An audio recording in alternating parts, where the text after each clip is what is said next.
Hi, my name is Danny, and welcome to Monday on Pagan Perspective Subs Week. This week, our question comes from Cameron, and it is how to restore faith in your pagan path after tragedy or trauma. They think this would be helpful to a lot of viewers. So the first thing I would consider after tragedy or trauma is how much space you can give yourself. Many times in our culture, in the Western world in particular, we really like to rush and push ourselves and just like muscle through something.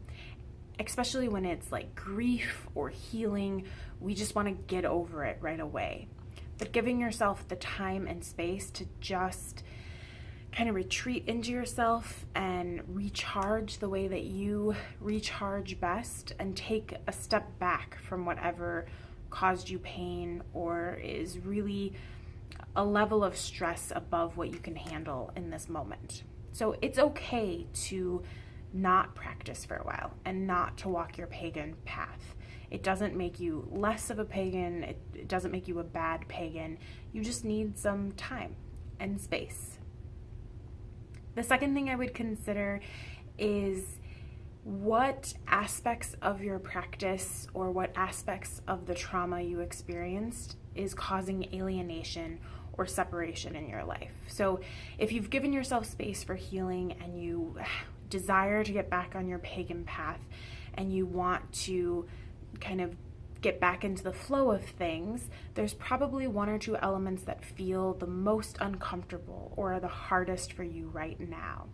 And really looking at those elements and analyzing it from a more like logical perspective, I think could be very useful. If it's, having a daily practice, that's what is causing strife right now, then don't do that. Maybe look at ways of adapting that. The same can be said for specific practices or ritual or even interaction with certain groups or ideas. The third thing that I would say is just that every tragedy and trauma and experience is going to be different and uniquely felt by the individual who experiences it.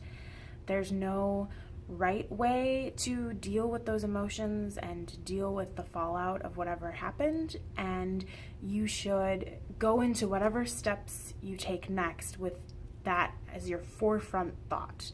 That you are you, and whatever path you take is going to be right for you.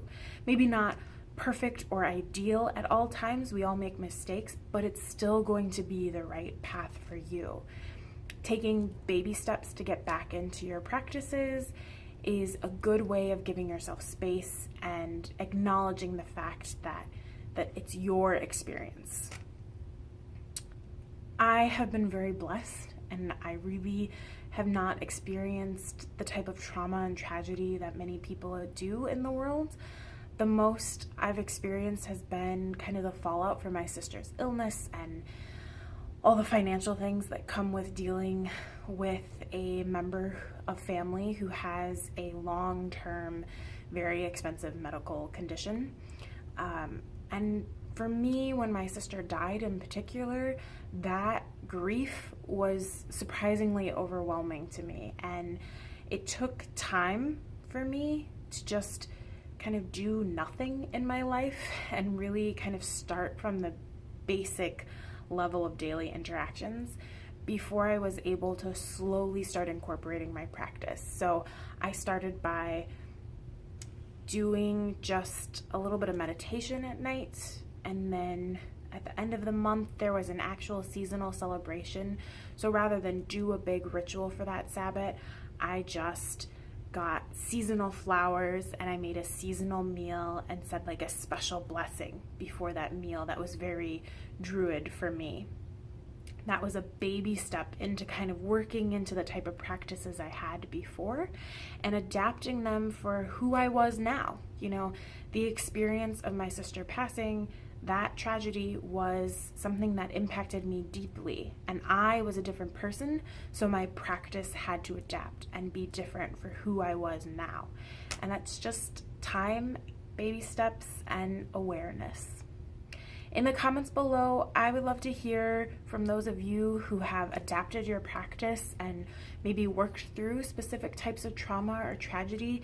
That's such a a broad phrase. So really, share your experiences if you're willing, and hopefully we can all find some people who share similar experiences with each other.